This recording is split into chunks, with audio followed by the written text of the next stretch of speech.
Hola amigues, hoy vamos a hablar de Jorge Luis Borges, poeta, quien cierta vez dijo: ante una página en prosa, el lector espera noticias, información, razonamientos. En cambio, el que lee una página en verso sabe que tiene que emocionarse. En el texto no hay ninguna diferencia, pero en el lector sí, porque la actitud del lector es distinta. Jorge Luis Borges, poeta.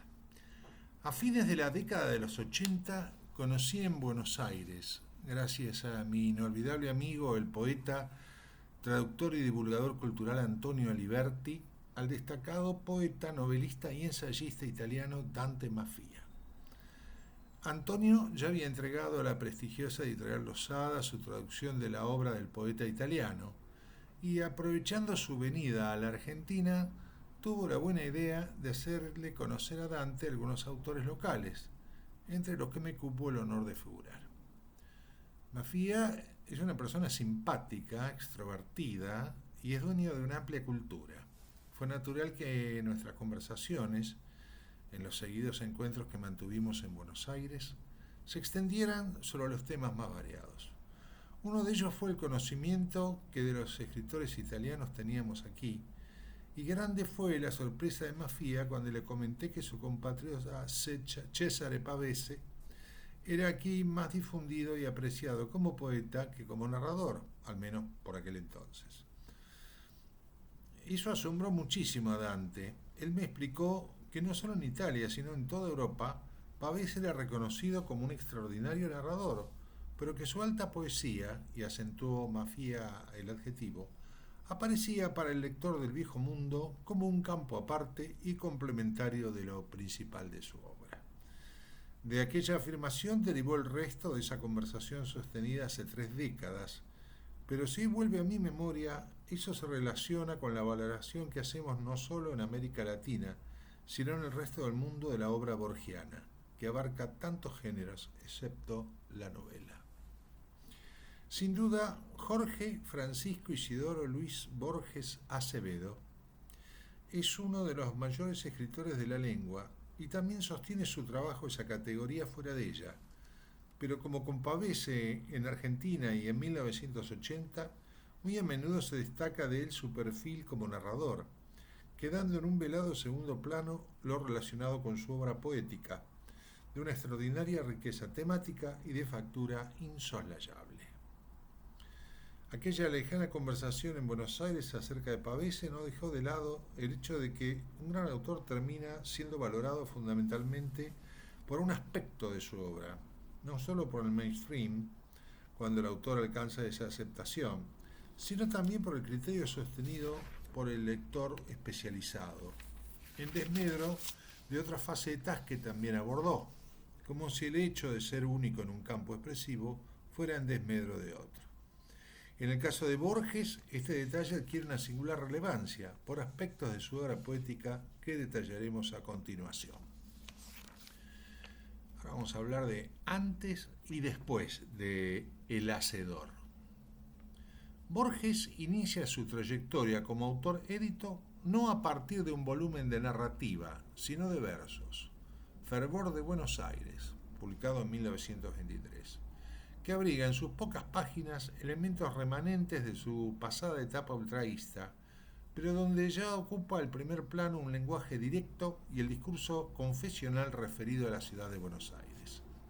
Desde una óptica nostálgica e intimista, donde además la referencia a la historia nacional se le dará espacio invariablemente, merced a la evocación de sus antepasados relacionados con ella, en su primer poemario, Borges incursionará en temáticas y tratamientos lingüísticos que al paso que tendrán continuación en sus colecciones poéticas siguientes, Luna de Enfrente, 1925, y Cuaderno San Martín, de 1929, no dejarán en estos 3 volúmenes de reflejar paulatinamente las referencias crecientes a temas metafísicos, luego medulares en la obra borgiana de la madurez.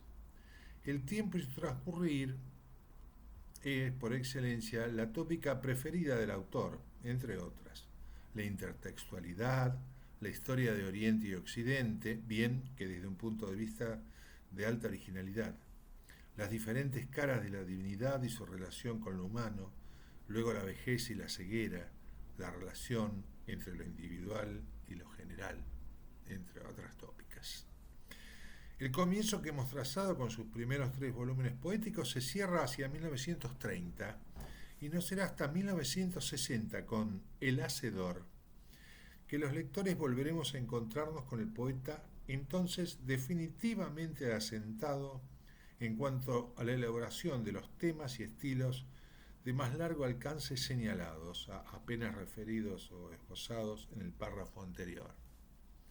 Los 30 años que pasaron entre Cuaderno San Martín y El Hacedor fueron de una extraordinaria maduración que le permitieron a Borges trazar el rumbo entre lo individual y lo universal y de vuelta a lo primero, cuando repetidamente se ha dicho que tal capacidad en el conjunto de las disciplinas artísticas y literarias es la genuina marca del genio.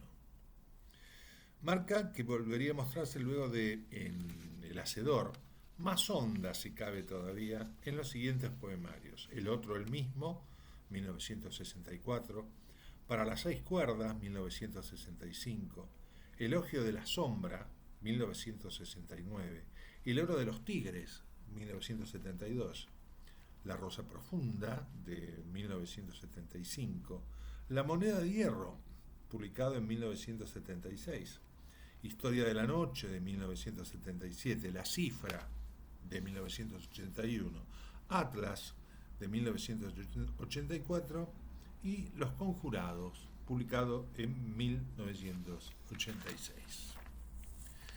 Valgan estas escuetísimas referencias a uno de los mayores escritores del siglo XX como apenas una digresión en lo que hace a su poética, cuando por la totalidad de su obra no recibió el premio Nobel y siempre tomando en cuenta que los reconocidos pilares de la literatura de esa centuria, Marcel Proust, James Joyce y Franz Kafka, tampoco.